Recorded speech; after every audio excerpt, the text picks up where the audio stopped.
see him in the audience at the Academy Awards. Yes, I'm sure you did. Tried to throw my earring at him, but it hit Al Pacino in the eye.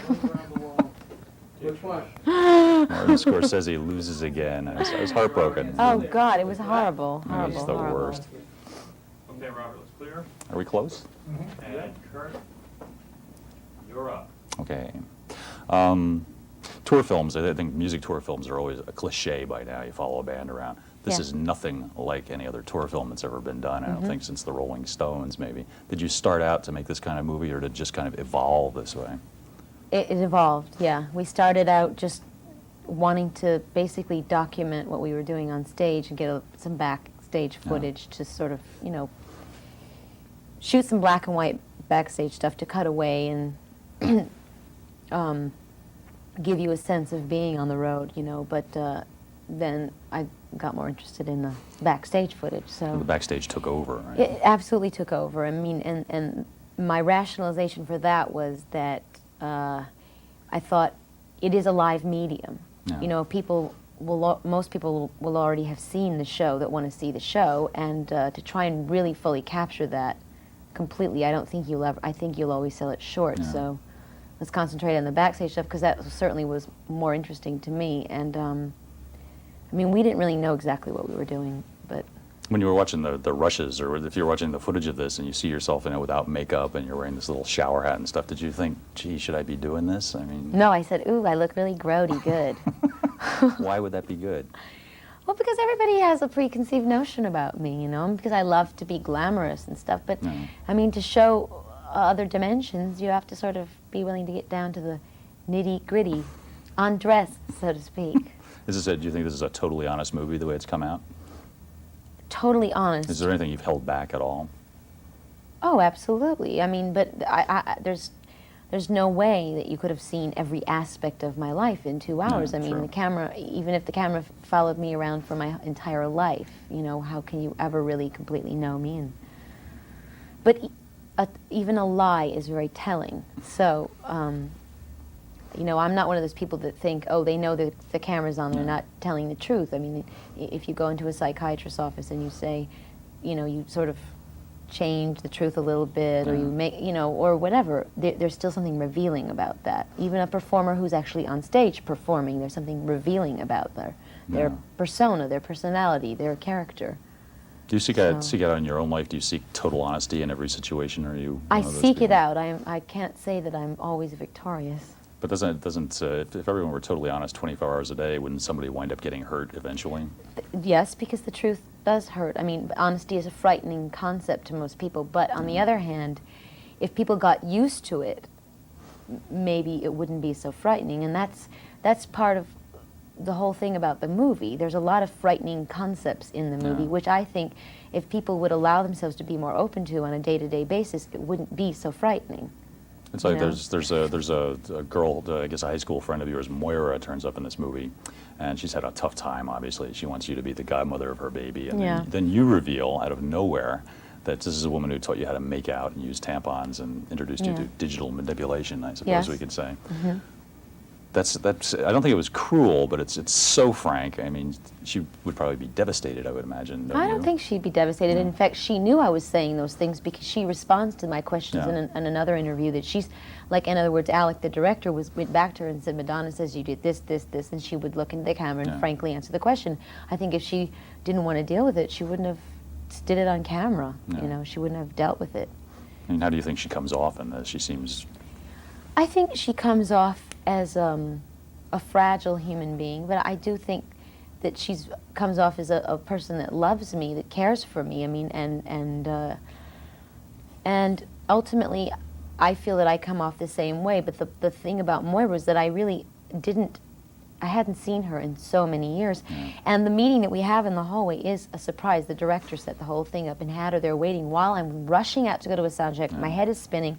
I'm thinking about a million things. The next day is the Dick Tracy premiere, whatever, and I'm thinking, oh my God, now I have to deal with this. I mean, it's like an explosion from my past, you know?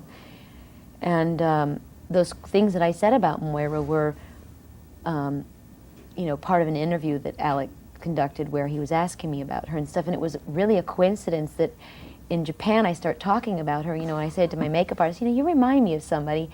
And then it was a coincidence that I would happen to run into her because I had no idea where she lived. So there's another. We don't meet a lot of your family in here. We know you have one brother on tour with you. He's an artist, but we meet Martin, your other brother, in this, and he turns up, and he's sort of trying to convince people that he's pretty tight with you too. It's not entirely convincing. Well, he's a bit of a con artist. That's the charming thing about my brother. But then you're telling us the security guy, if he turns up with his entourage, watch him because my brother's crazy. And then he turns up late and you've gone to bed. Yeah. And this is all being filmed. Well, He sort of about has to, 5 hours late. Well, yeah. he has to crawl out with his tail between his legs and his friends with him. It's so touching, But that's life, isn't it? I mean, I wanted to show a slice of my life, and that's part of my life. And in a sense, that is a microcosmic sort of display of my relationship with my brother. I mean, I adore my brother, but he's a real con artist, and in a way, he's a great actor. He's very entertaining. He has sort of a very dark sense of humor, and that's just, I like the juxtaposition of my relationship with my brother Christopher and my relationship with my brother Martin, because Christopher's very much a part of my life, and always has been. When I left and moved to New York, he came to New York too, and we are very often, working in the same worlds, whether it's dance or theater or art or whatever. And my brother Martin has a very separate life from mine. He stayed in Michigan. He does very different things. He has different interests. He evolved in a different way. So I wanted to show that, even though he's my brother, the differences, of somebody. And that happens with friends. I mean, there are people that sort of grow with you and come up with you and you relate to them. And then there's people that they sort of went off on their own thing and did their own thing. So. You mentioned in the movie that people talk about how stardom changes you, but they don't talk about how it changes other people's attitudes toward you. Does that apply to your family also? Do they react to you in a different way? Yeah, to a certain extent. But you have to understand my family's, used to me for a lot longer than everybody else. So, and I actually think they do a pretty good job of dealing with it all. My father's very good at sort of making sure that nobody gets treated differently than I certainly don't get any sort of star treatment when I go home, and he's as interested in the accomplishments of my other brothers and sisters as he is in mine. So, but it is to a certain extent, like I have certain brothers and sisters that don't like to call me by my first name now because the whole world calls me by my first name, so they call me by my middle name. What do they call you? Louise. Louise? You don't seem like a Louise. I'm not sure if that would work. I'm sorry you feel that way, Kurt.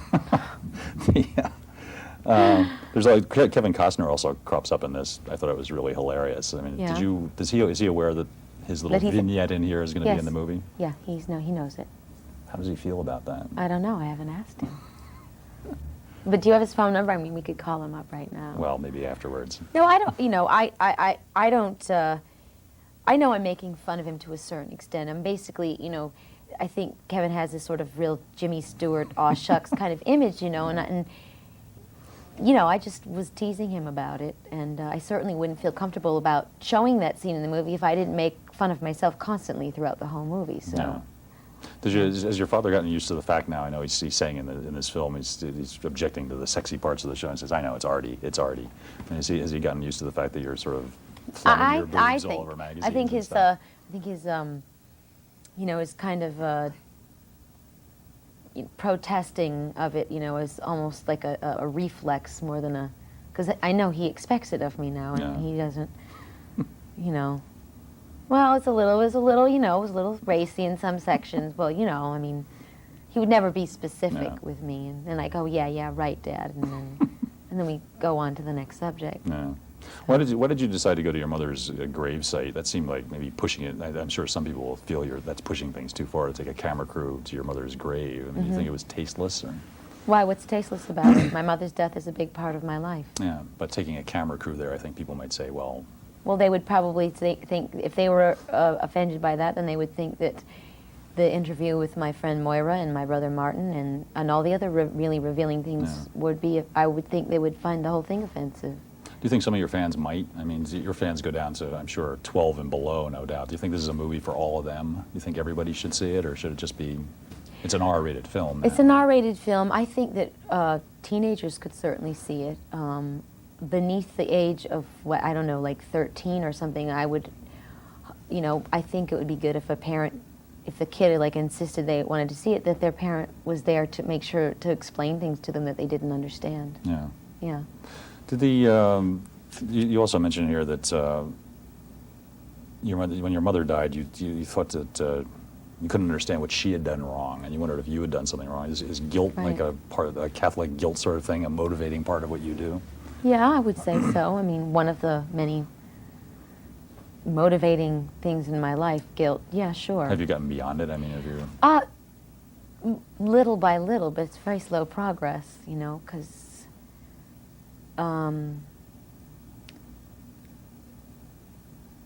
don't know, there's a certain kind of humility that's taught in the Catholic Church, Yeah. you know, and there's a constant striving and a certain work ethic and an idea that, you know, you're not supposed to really indulge yourself too much and to have many sensual pleasures or things Yeah. like that. And one is brought up to believe in those things and to sort of live a puritanical life. And so you think, wow, I live in this beautiful house in the Hollywood Hills, and I can, you know,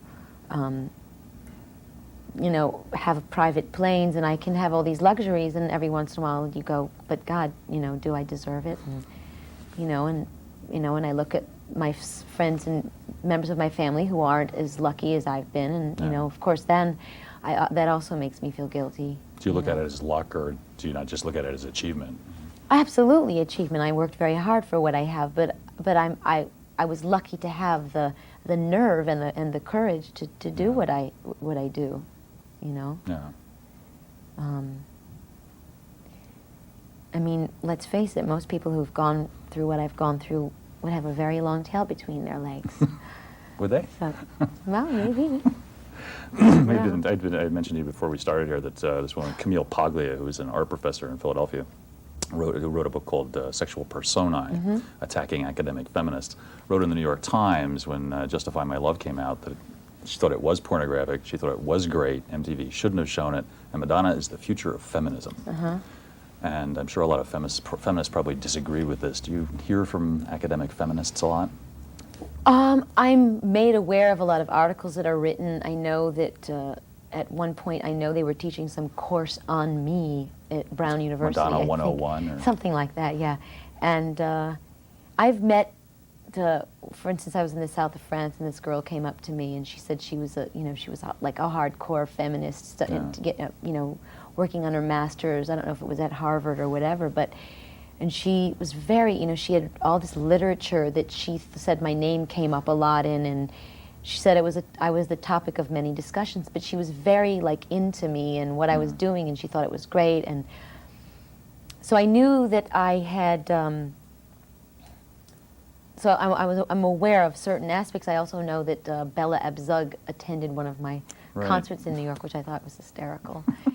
I mean, I'm flattered, I mean, do you see yourself, do you ever think about feminism yourself, or do you just see yourself carrying out your life? I'm carrying out my life. I mean, I think about humanism. I think the things that I feel like need to be changed. I mean, I'm aware of it. I'm aware of sexism. I'm aware of racism. I'm aware of homophobia. I'm aware of all of these things. When I started out, I didn't go, okay, these are all these things, these subjects. It's just that I want to tackle, that I want to attack head on, that I want to try and make a change about. But that's sort of the way my life's gone, and it's almost it's a responsibility that sort of fell on my lap that I actually welcome. Yeah. I think what Professor Paglia is saying is that feminism has failed because it's forgotten about pleasure, and you're bringing that back. Yeah, absolutely. I would agree with that. Did you? There's a vignette in the film which shows a gay pride parade in New York, and has Queer Nation is in there. I wonder if you're aware of the group in New York that is now putting out posters that say "Absolutely Queer," and they'll have a picture of a very hot young actress or a very well-known TV. Outing. Yeah. Yes. What do you think of that practice? I think it's a tough one. I think, it's an explosive issue, really. On the one hand, I can see their point of view, the people that want to out people, and saying, if people in powerful positions would come out and say they were gay, then the masses, or the people that don't understand, or the people that have prejudice against homosexuals, and gay lifestyles or whatever would see, would get rid of their stereotypes that gay people are, perverts or whatever, If a handful of powerful people would just have the courage to come forth, I think that's their point, and saying, but on the other hand, that the other side of the argument is, I'll come out when I'm ready to come out, or I'll say my sexuality or my sexual preference is nobody's business. There's two sides of the story. I think that dominates the argument, though, doesn't it? I mean, people have a right to say what they want when they want to say it. Yeah. And also, how do you know these people are gay? People do have the right to say what they want to say. It's unfortunate that there aren't more outspoken people on gay rights, that are in powerful positions. Yeah. That's the unfortunate aspect of it. And it's unfortunate that saying somebody's gay is such a frightening thing in the world today, that it's such a frightening concept, No doubt, to some extent, because of AIDS, I would imagine. Absolutely, right? Because of AIDS, The premieres for this movie are going to be AIDS benefits, I gather, are they not? And you continue trying to do something. Do you read up on that? Do you try and keep up with what's going on medically with AIDS? Yeah, I try to. Obviously, it used to be in the newspapers all the time. Now it's not like front page stories anymore. Yeah. But I get literature from Matilda Krim and APLA and AMFAR and stuff, as far as recent developments and experimental medications and stuff like that. So, yeah. Okay. Good. I wonder. In the film. Your visit to Toronto is portrayed, and we had originally understood that you actually had to leave Toronto, escape Toronto essentially, and run away. Is that what happened there? What was the upshot of all we that? didn't. Well, I didn't really know until I was told that they will, if they're going to arrest you, they will be waiting for you at the end of the show. So the idea was, okay, well, if they don't, they may change their minds, so we better get the hell out of here, before they do change their minds. So in other words, don't go back to the hotel and spend the night and leave the next day. So we sort of packed up and were ready to go. Beat a retreat out of the fascist state of Toronto, yes, I believe you exactly. referred to it as. He got out of Dodge. Will you be going back there ever again? Oh, I don't think so. Do you think there's a momentum in what you do that you constantly have to top yourself? I mean, especially after this movie, after Justify My Love. It's not an idea the idea isn't that I have to top myself, but that I have to, I have to expand my own horizons and tackle the next issue, or go further in terms of creativity and what it is I want to say and what it is I want to do. I mean, I don't want to just keep doing the same thing and saying the same thing. And the thing is that the issues that I'm interested in life are generally controversial issues, so it seems that I'm trying to do that, Yeah, well, But for me, I don't question it. It's like, this is what I have to do. but you will have to do something more spectacular each time, I would imagine. Well, doesn't everybody? I mean, Well, so few people actually succeed in doing it, but you've been very successful in doing it. Right, well, I guess they're not as masochistic as I am. I mean, might there come a time when you just take the opposite tack and appear all buttoned up and, I don't know, with a parasol or something? Well, I'm not going to tell you, because then it won't be a surprise. You see, that will be another spectacle in itself. That's true. Maybe it's down the road a ways, right? Yeah. I wanted to ask you about the whole Justify My Love. Brouhaha. Brouhaha, yes. Oh, but can we talk about it on MTV? I think we can. Okay. Some of us wanted to see it shown on MTV, maybe late at night. We won't name any names, will we, Kurt? No, not yet. Okay. But I wonder what you made of the subsidiary controversy with the track being lifted from Public Enemy, and Lenny Kravitz is getting a lot Yeah, of... but Public Enemy lifted the track from James Brown. I mean, if we talk Well, about... now they say they brought musicians in to do that track. They say that's a musical track they created. Yes, but I challenge any rap artist to talk about originality, because they all rip off tracks from everybody else. I mean, that is the essence of rap music. Yeah. They have one would hope they have political messages or something to say in their rap, but generally it's all music borrowed from other people. Yeah. So. Do you think this is a good thing, or is it simply theft? I think it's inevitable. I mean, I borrow from people all the time in my work, in my videos. I pay tribute to painters and photographers and dancers and so on and so forth. And I think that it's inevitable, and I think one should look at it as flattery, Yeah.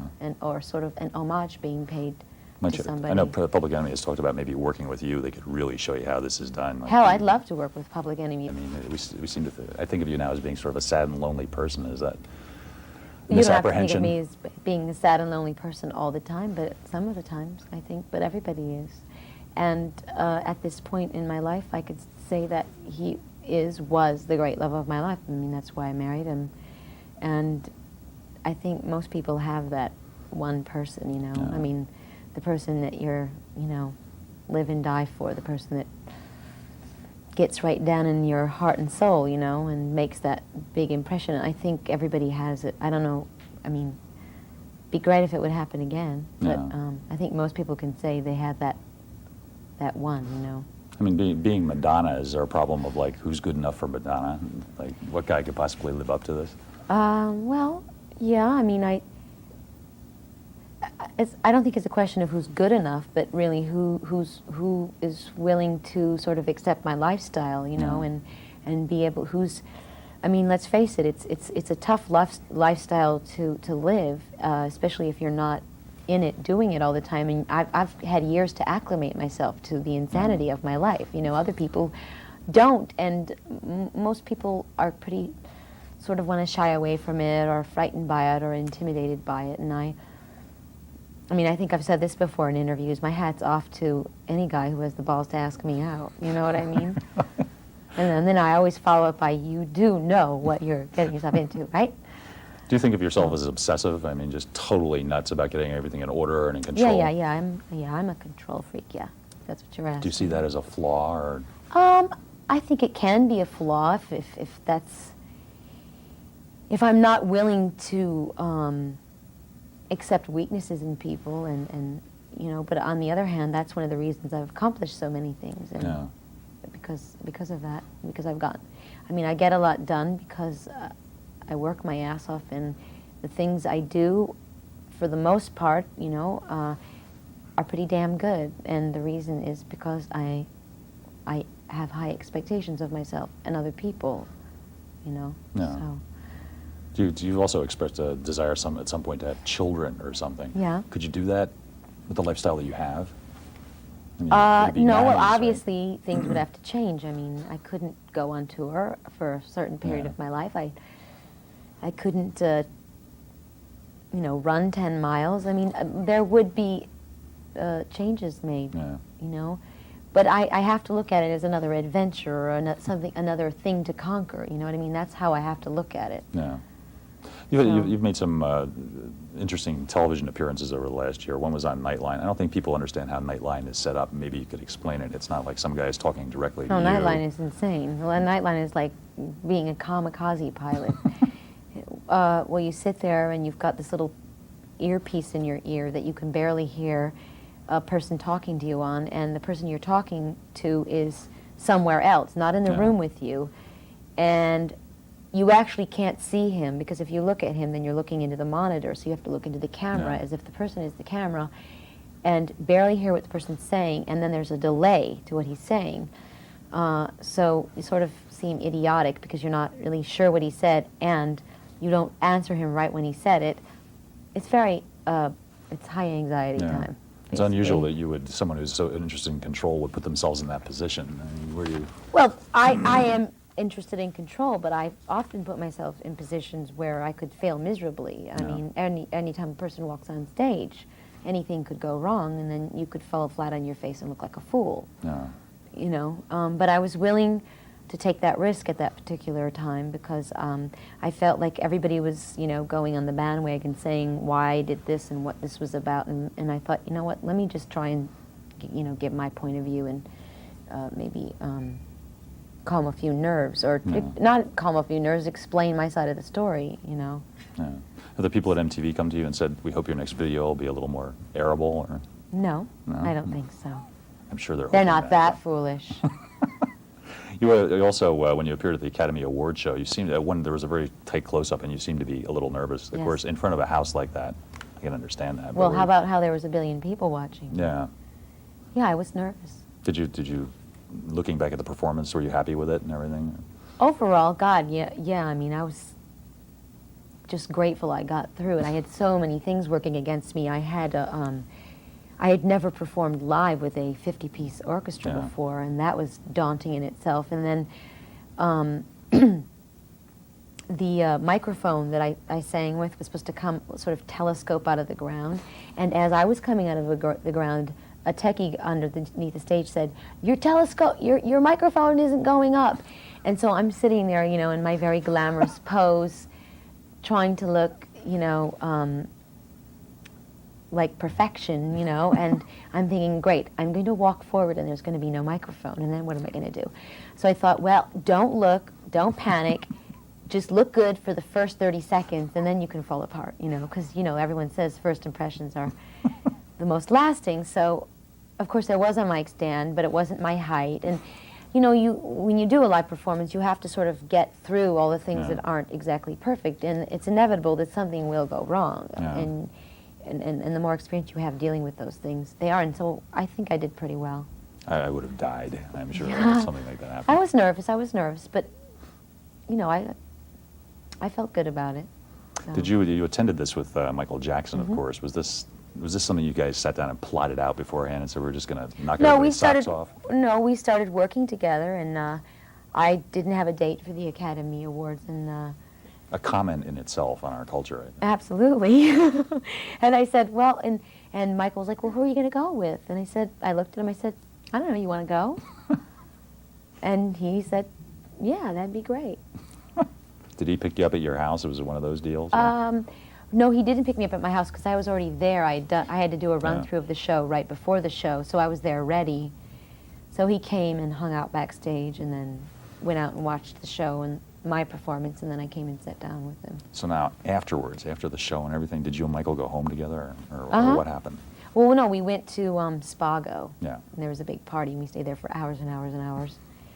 And then, yes, he took me home. And now what do you want to know? What happened after that? Yeah. I'm not going to tell you. Okay, all right. I think we read books, though, quite frankly. We were looking at... I have tons of books on photography. Yeah. So that sticks out in my mind. What did you been working on? You've done a song with him for his next album, I think, right? Well, we're working on a song. Yeah. It's not, I'm a perfectionist, he's a perfectionist, and I'm glad to be working with him, just to have the experience, you know. He's a great musical talent. But, you know, we're going to wait and finish it and then go, okay, do we want to do this? Does he want to put it on his album? Is that the next musical statement I want to make? You know, it's... This won't be like thousands of lawyers coming in to discuss it, will it? No, actually, the business aspect has already been taken care of. This is purely a creative question right now. There's a part in the movie where you mentioned that you're attracted to emotionally crippled people, in a way. And so I've always thought maybe Michael sort of fits in there. Is that fair to say something like that? Well, I mean, when I said I was attracted to emotionally crippled people, I didn't name any names. I mean, the thing is, I'll be the first one to raise my hand and say I am an emotional cripple. I mean, You, yourself? Absolutely. I mean, when I say emotional cripples, I mean people that are very needy in some way or another, people that aren't fully evolved human beings. And no, I'm not, but I'm working on it. And I think most performers or entertainers or actors are emotionally crippled in some way or another. I think that's one of the reasons we seek out other people's approval in the business that we are. That's why we are entertainers, quote unquote. That's why we are actors playing out different roles, you know. I think most actors, performers, singers, whatever, are emotionally crippled in some way or another. Really healthy people just aren't in this business, let's face it. Do you see yourself getting better? I mean, do you notice I'm better this year than I was last year? Yeah. And in fact, working on this movie has been a real educational experience in terms of me and my emotional state of mind. I think it was a real learning experience about myself, to watch myself, you know, view myself, hours and hours of footage, seeing the sort of the little nuances of the way I deal with people, you know, how I deal with obstacles and how I deal with surprise, and you know what I mean? It was real educational, and I think it was valuable. I can't even tell you how valuable it was. I can imagine. And there's a part in the movie where you also say that I may not be the world's best singer. I may not be the world's best dancer, but I don't care about that. I'm interested in pushing people's buttons. Right. And do you see that as your art form? No, I see that as my. I just think that people, it's pointless for people to get into a creative arena and say, I want to be the best. Yeah. I mean, you know, everyone has what they have. They say what they say, and you could never compare, you know, Picasso with Leger. I mean, you have to, everybody has something different to say. And it's silly to get in there and say my brushstroke is better than another person's. You know, it's better to say, am I being true to myself, and is this what I want to say, and have I expressed myself, you know, the way I want to express myself? Yeah. I mean, that's what it's all about. So. There's also a part in the film where you say that this is a theatrical presentation of my music, the show, the whole tour was. And I think there was one lip sync part in the show, which is very clear what it was. Yeah. I wonder what you make of, there seems to be a reaction against lip syncing and against the whole sort of artifice of what a lot of pop music is. Do you have any moral thoughts on that? My moral thoughts are, since I'm not going around saying, you know, it was never a requirement of me that I sing everything live on stage. I think of myself, as I said, as a politician, as a performer, as an artist. But if sometimes part of my theatrical presentation is to have taped vocals while I'm doing other things, then that's, you know, and people are free to not come to my show because of that. That's their option. When you watch videos, they're not live. Everybody lip syncs, and no one seems to mind that. So, you know, to me, all the grumbling about whether people are singing live or not is just, I think, was started by live musicians who are out of work, you know, and We don't meet any of your musicians in this movie either, are they? No, because I likened my live musicians to an orchestra in a pit in terms of servicing my show. You know, I mean, when you see Broadway musicals, they're certainly an integral part of the show, but you don't see them. You know, I wanted a very theatrical presentation, and so I needed dancers/actors to act out things, and the musicians needed to concentrate on playing their musical instruments, so I couldn't expect that of them. And so you don't really see them. I think what some people object to in all this is maybe not just the stage lip syncing, it's the fact that you can go into a studio now and do a vocal, and if you hit a B flat where there should be a C or something, You can change digitally it. you can change it. Well, then how do they feel about all the movies they go to see? And, you know, if an actor screws up a line, or, you know, that's why you do 300 takes, you can make the worst actor look great in the editing room. That's the difference between live theater and a movie. That's the difference between a live singer and you know, a studio singer. But one has always had that ability to make a vocal better than it is ever since we've discovered, you know, studio technology. And now people are acting like it's just something people started doing. It's ludicrous. In the end, the idea is, are you moved by this piece of music or aren't you? If you like it, then you like it, you know. If you don't for instinctual reasons, you know, something that's identifiable, something that you can't necessarily describe. And, you know, as far as even the whole Milli Vanilli, you know, thing, I think it was really unfair to torture those guys, because if someone came up to you on the street and you couldn't sing, and they said, "Look, you want to? I'll make you a star, and all you have to do is look great," you know, would you say no?